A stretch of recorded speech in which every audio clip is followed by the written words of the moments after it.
ನಮಸ್ಕಾರ ವೀಕ್ಷಕರೇ, ನಿಮಗೆಲ್ಲರಿಗೂ ನನ್ನ ಯೂಟ್ಯೂಬ್ ಚಾನಲ್ಗೆ ಸ್ವಾಗತ. ನಿನ್ನರವಿನ ಆಸರೆಯಲ್ಲಿ 99ರ promo. This is my first experience. ಹೀಗಾಗಿದ್ದು ಇದೇ ಮೊದಲ ಬಾರಿ ನನ್ನ ಜೀವನದಲ್ಲಿ ನಾನು ಇಷ್ಟು ಖುಷಿ ಅನುಭವಿಸ್ತಾ ಇರೋದು. ಐ ಥಿಂಕ್ ನಿಂಗೂ ಹಾಗೆ ಆಗುತ್ತೆ ಅನಿಸುತ್ತೆ. ನನಗೆ ಇವತ್ತು ಇಷ್ಟು ಖುಷಿ ಕೊಟ್ಟಿದ್ದಕ್ಕೆ ನಾನು ನಿಂಗೇನು ಕೊಡಲಿ. ವೇದಾಂತ್ ತನಗಾಗುತ್ತಿರುವ ಮಧುರ ಅನುಭವವನ್ನು ಅವಳೊಂದಿಗೆ ಹಂಚಿಕೊಂಡ. ಸನ್ನಿಧಿ ಅವನಿಗೆ ಉತ್ತರಿಸುವ ಬದಲು ಅವನನ್ನು ಪ್ರಶ್ನಿಸಿದಳು. ಆವತ್ತು ನೀನು ನನ್ನ ಹತ್ರ ಒಂದು ಮಾತು ಹೇಳಿದ್ದೆ ನೆನಪಿದೆಯಾ? ನನ್ನ ಮೈ ಮೇಲೆ ಬಿದ್ಕೊಂಡು ಸಾಲು ಸಾಲು ಹುಡುಗಿರು ಬರ್ತಾರೆ ಅಂತ ನನ್ನ ಹತ್ರ ಹೇಳಿದ್ಯಲ್ಲ, ಅವರ್ಯಾರು ನಿನ್ನ ಹೀಗೆ ಹಗ್ ಮಾಡಿರ್ಲಿಲ್ವಾ? ಆವಾಗ ನಿಂಗೇನು ಅನ್ನಿಸಿಲ್ವಾ? ತನ್ನ ಮನದಲ್ಲಿದ್ದ ಸಂಶಯವನ್ನು ಅವನ ಮುಂದಿಟ್ಟಿದ್ದಳು ಸನ್ನಿಧಿ. ಇಲ್ಲ ಚಿನ್ನ, ಅವರೇ ನನ್ನ ಮೈ ಮೇಲೆ ಬಿದ್ದು ಮಾತಾಡ್ಸೋರು.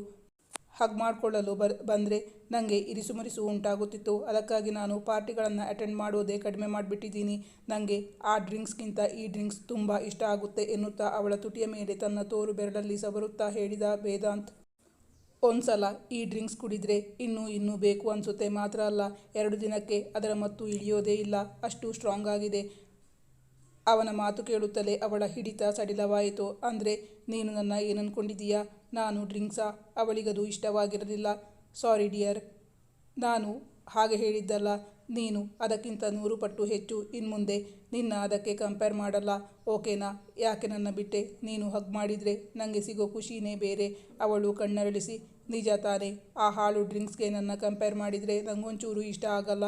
ಇನ್ಮುಂದೆ ಒಂದ್ಸಲ ಕೂಡ ನಿನ್ನ ಬಾಯಲ್ಲಿ ಆ ಮಾತು ಬಂದರೆ ನಾನಂತೂ ನಿನ್ನ ಸುಮ್ಮನೆ ಬಿಡಲ್ಲ. ಅವಳು ಅವನತ್ತ ತನ್ನ ಬಟ್ಟಲು ಕಣ್ಣುಗಳನ್ನು ಮತ್ತು ಅರಳಿಸಿ ಕೇಳಿದಾಗ ಅವನು ಮೃದುವಾಗಿ ಅವಳನ್ನು ಬಳಸಿ ಹಿಡಿದು ಅವಳ 2 ಕಣ್ಣಿಗೂ ಮುತ್ತಿಟ್ಟ. ಅವಳತ್ತ ನೋಡಿದಾಗ ಹಣೆಯ ಮೇಲೆ ನೀರಿನಿಂದ ಒದ್ದೆಯಾಗಿದ್ದ ಮುಂಗುರುಳು ಅಂಟಿ ನಿಂತಿತ್ತು.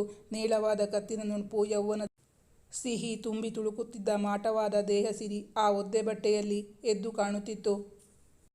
ಅವನು ಅವಳಿಂದ ಕಣ್ತೆಗೆಯದಾಗಿದ್ದ. ಮುಂದಿನ ಸಂಚಿಕೆಯಲ್ಲಿ ನಿರೀಕ್ಷಿಸಿ. Thank you for watching.